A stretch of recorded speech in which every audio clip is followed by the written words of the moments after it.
Life can be full of highs and lows for all of us.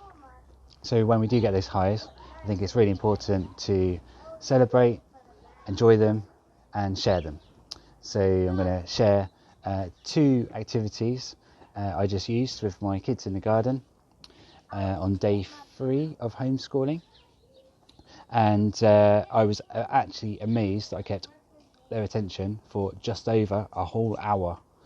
Yeah, so here we go. So sharing this, hopefully it'll help you as well. And if you like this, please subscribe to my YouTube channel. It's free, and I'm just putting out these daily survival hacks in a way to just share some of the good stuff that we can all do to get through these difficult times and help each other.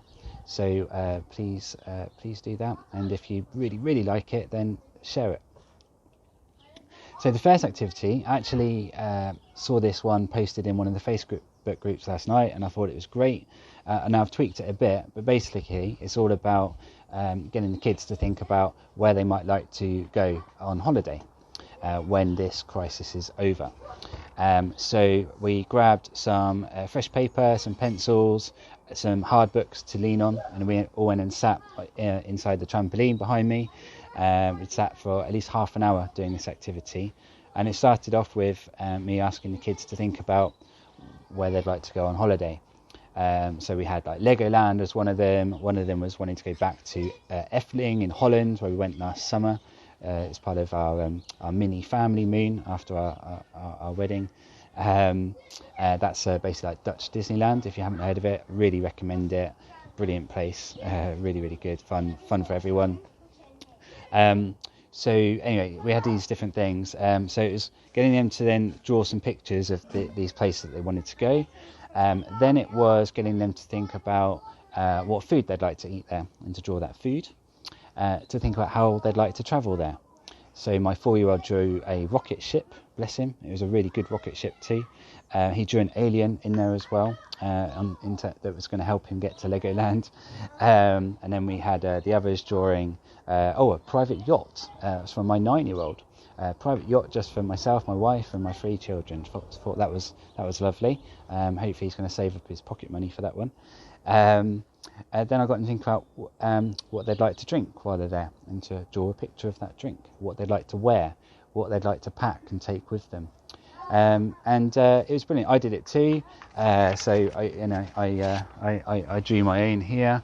I'll let you try and figure out what I've drawn on there, but there is a glass of red wine and a pepperoni pizza with ham and mushrooms. Thank you very much. So that was the first activity, and that lasted a whole half an hour, and they really enjoyed that one. And then we just sat for 5 minutes, just shared each other's pictures and talked through them, and it was really good. Then also actually got the phone out and just did a bit of Googling for 2 or 3 interesting facts on each place. It was a bit hard to do that for Legoland, but Malta was the destination choice for my 9-year-old. So we put out some facts there. So we managed to combine a bit of creativity, some imagination, some travel, some cultural stuff and some history stuff across all of these different tasks in the research. The second activity I was keen to share as a success.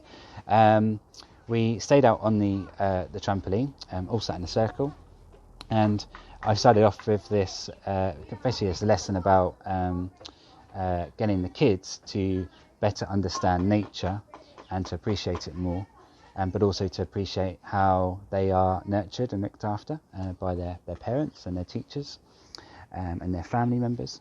And it started off with a discussion on, are children like gardens? So I did get a few frowns from them initially, but then they sort of thought about it. And then I had 2 of them had said yes, they are like gardens, and then the other one said no. So then I asked them to explain why.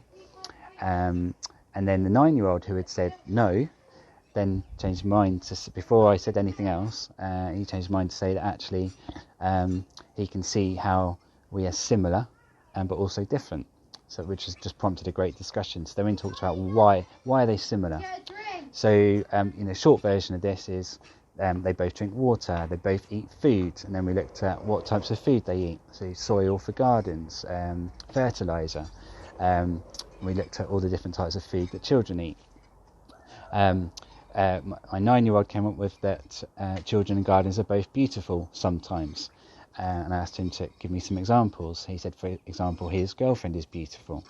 Then my daughter went on to talk about flowers like daffodils, roses, and tulips are beautiful. Then we talked about how they grow from being fed and watered. This is gardens, just like children. We talked then about some ways that they are different. So children don't have flowers or stems, they don't have pollen. Children have eyes and nose, mouth, and we can talk and we can see things, whereas flowers and plants don't. We then had a discussion about trees, and initially the view was that there aren't any similarities between trees and children. So then I got them describing different parts of the tree and thinking about how we could compare some of those parts to children. So we then agreed, and children came up with this themselves, that the branches are like arms and legs, the leaves and flowers on trees are like our hands and fingers. So I thought that was great. We talked about what size we are when we are born, and what size plants, blades of grass, trees are when they are first born, and we all agreed they were small. And then we talked about how they grow and they mature, and we talked about different ages of children and how we then grow into adults. We also then moved the discussion into what happens if we don't look after children. Answers I got were they can become poorly, they can die eventually. We then said, well, what happens if we don't look after gardens? And similar answers. So then we saw some more similarities there, and the kids were really expanding their thinking. Then my 9-year-old just came up, started talking about why it's really important for us to look after plants and the environment. And he's saying that how we need trees and plants for survival. We need them for oxygen. We need them because they give us happiness. And I was really proud of him to hear him say that. Really proud of him.